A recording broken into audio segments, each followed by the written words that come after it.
사사기 20장 19절부터 35절 말씀 교독합니다.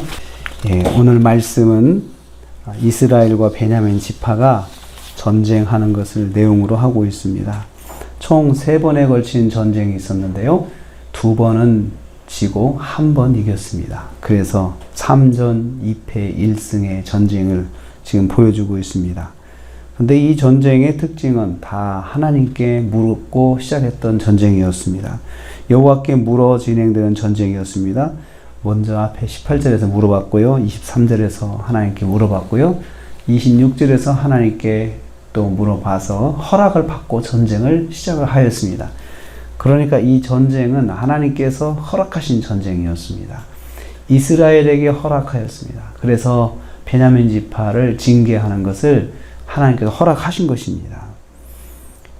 그래서 하나님께서 이 허락하신 전쟁이기 때문에 하나님의 일을 통해서 이스라엘이 회복해야 될 모습을 갖게 하셨어요. 그것은 바로 하나님께 묻는 것입니다.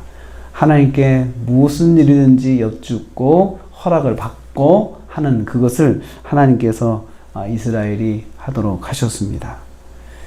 이스라엘은 여호와께 묻는 그런 절차를 회복하였습니다. 자꾸 물어봐서 하나님께 여쭤봐서 전쟁하는 것이요. 그런데 응답받은 전쟁이었음에도 불구하고 이스라엘이 2번의 패배를 맞이하게 됩니다. 2번의 패배입니다.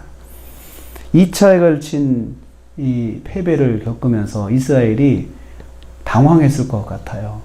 아니, 하나님께서 허락하신 전쟁인데 우리가 왜 졌지? 이 생각을 하게 되겠죠.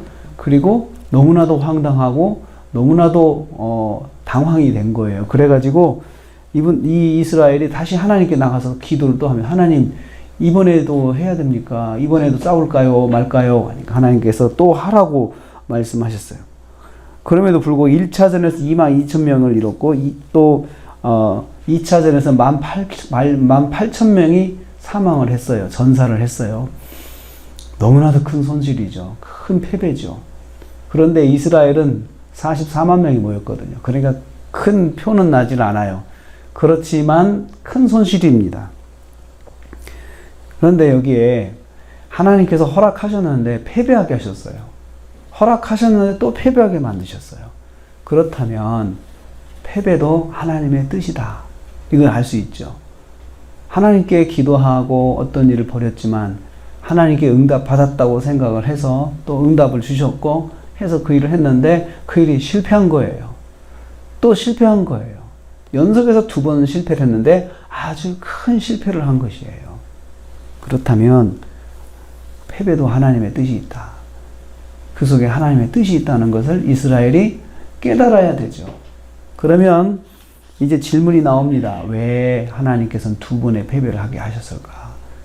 이제 이 질문을 마음에 품고 이 말씀을 다시 계속해서 읽어야 됩니다. 3차 전쟁이 29절에서 35절에 진행이 되는데요. 이깁니다. 3차 전에서는 이기게 됩니다. 그래서 베냐민이 25,000명이 전사를 했다. 그렇게 기록하고 있습니다. 25,000명이 전사를 했다. 25,100명이 전사를 했어요.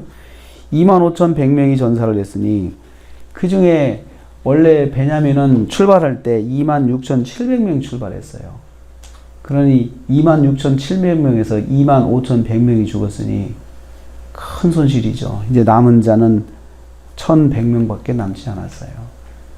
그러니까 베냐민 지파의 장정이 다 죽은 겁니다. 남자들이 거의 다 죽은 거예요.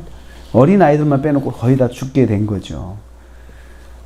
이렇게 해서 전쟁이 이제 승리를 하게 됐는데요.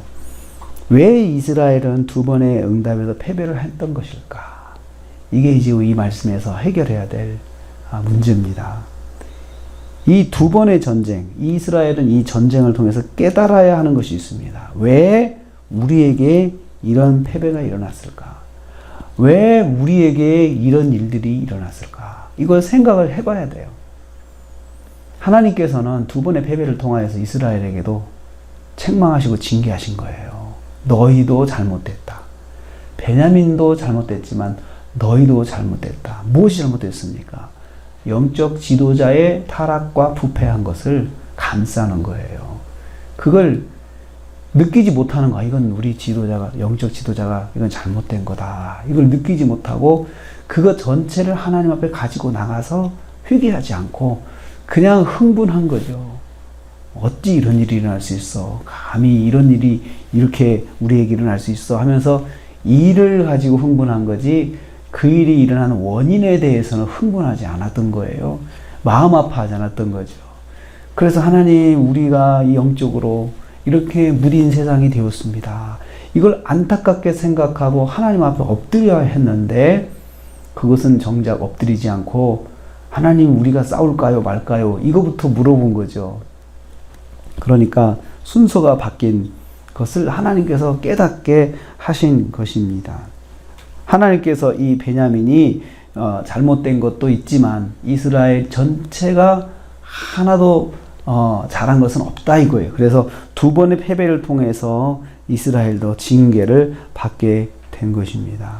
패배에 담긴 하나님의 뜻을 깨달아야 했습니다. 그런데 오늘 말씀을 쭉 읽고 또 계속 보면 깨닫지 못했어요. 깨닫지 못하고 그냥 승리에 도취되는 것을 봅니다. 오늘 우리가 하루를 시작합니다. 우리가 기도하고 시작한 것이 다 내 뜻대로 되는 건 아닙니다. 하나님께서 하나님의 뜻대로 이끌어 가십니다. 그럴 때 내 뜻대로 되지 않았을 때 내가 기도했는데 그리고 기도를 많이 했고 하나님께서 분명히 나에게 말씀하시고 응답하셨는데 이게 잘못됐을 때는 빨리 생각해 봐야 됩니다. 하나님 뜻이 있지 않나. 하나님께서 내게 말씀하신 뜻이 있다. 이걸 생각하고 한 번 더 그 문제를 돌아봐야 됩니다. 나는 내가 내 생각에 막 집중하고 있지 않았나. 하나님께서 말씀하시는 것을 내가 들어야 되는데 이런 마음을 가지고 더 깊이 생각을 해 봐야 합니다. 그래서 하나님께서 우리에게 경험하게 하시는 모든 일에는 하나님의 뜻이 있습니다. 좋은 일이든 나쁜 일이든 하나님의 뜻이 있습니다. 패배에도 하나님의 뜻이 있었고 승리에도 하나님의 뜻이 있었던 것처럼 다 뜻이 있다는 거죠. 내 뜻대로 되는 것만이 하나님의 응답은 아닙니다. 내 뜻대로 안 돼도 하나님의 응답입니다. 오늘 하루 살면서 우리가 하나님께 맡기고 또 하나님께서 내게 말씀하시고자 하는 것이 제대로 좀 들리고 보이고 생각나서 오늘 하루가 하나님과 멍 뚫리는 그런 교제가 있고 그래서 하나님과 동행하면서 승리하시기를 주님의 이름으로 축복합니다. 하나님 감사합니다.